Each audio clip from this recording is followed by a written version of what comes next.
ये कहानी एक लड़की की है जो एक मॉल में काम करती थी। वहीं उसकी एक दोस्ती एक लड़के से हो गई थी जो उसका प्रेमी बन गया। लड़की जब भी समय पाती वह अपने प्रेमी के साथ समय बिताती थी। एक दिन जब उसके माता पिता को उसके प्रेमी के साथ उसके संबंधों के बारे में पता चला तो उन्होंने गुस्से में आकर तुरंत उसकी शादी एक उम्र दराज व्यक्ति से तय कर दी। लड़की की इच्छा के विरुद्ध उसकी शादी उस बुजुर्ग व्यक्ति से हो गई। शादी के बाद लड़की मानसिक रूप से परेशान रहने लगी। दिन में वह अपने पुराने प्रेमी से मिलने जाती और रात को मजबूरी में अपने पति के साथ समय बिताती। कुछ समय तक यह स्थिति चलती रही, लेकिन फिर एक दिन उसके पति की तबीयत अचानक बिगड़ गई। लड़की उसे अपनी सास के साथ लेकर अस्पताल गई, जहां डॉक्टरों ने बताया कि उसके पति को कैंसर है और उनकी उम्र बहुत कम बची है। यह सुनकर लड़की के मन में मिला जुला भाव उत्पन्न होता है। एक ओर उसे दुख होता है, लेकिन दूसरी ओर वह यह भी सोचने लगती है कि शायद अब उसे अपने प्रेमी के साथ खुलकर रहने का मौका मिलेगा। इसके बाद वह अपने पति से धीरे धीरे दूरी बनाने लगती है, जिससे उसका पति भी महसूस करता है कि अब उसकी पत्नी को उसकी जरूरत नहीं रही। इसी बीच कुछ दिनों बाद लड़की की माहवारी रुक जाती है, जिससे वह घबरा जाती है और बाथरूम में जाकर प्रेगनेंसी टेस्ट करती है। कुछ देर बाद रिपोर्ट पॉजिटिव आती है। यह जानकर वह बेहद डर और चिंता में पड़ जाती है और रोने लगती है।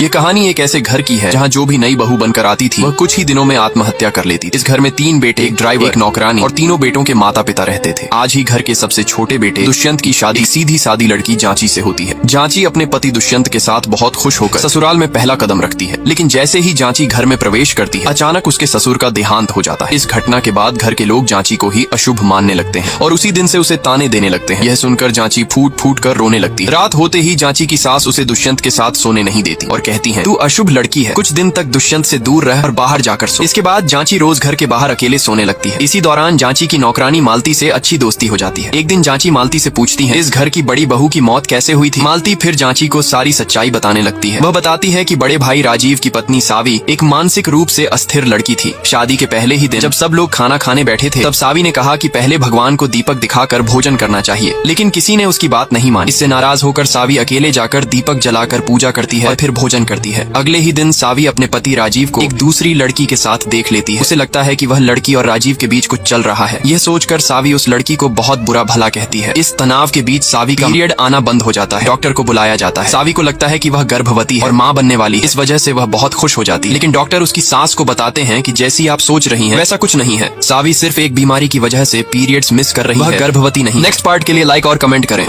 अब जच्ची के देवर महेश पुष्पावती को अपनी पत्नी बनाकर घर लेकर आता है, लेकिन जच्ची की सास को यह नहीं पता होता कि जिसे बहू बनाकर घर लाया गया वह लड़की नशे की लत में डूबी हुई है। दरअसल उसी सुबह पुष्पावती शराब पी रही थी, जिसे देखकर सास उसे रोक देती है और कहती है, अगर शराब पीनी है तो घर के बाहर जाओ, क्योंकि घर में भगवान की पूजा होती है। इस बात से पुष्पावती को बहुत ठेस पहुंचती है और सास की बात उसे दिल पर लग जाती है। गुस्से में आकर वह घर की भगवान की मूर्ति उठाकर पास के कुएं में फेंक देती है और फिर शांति से बैठकर शराब पीने लगती है। कुछ ही दिनों बाद पुष्पावती के शरीर में एक अज्ञात आत्मा प्रवेश कर जाती है। आत्मा के प्रभाव में आकर वह स्वयं उसी कुएं में कूदकर अपनी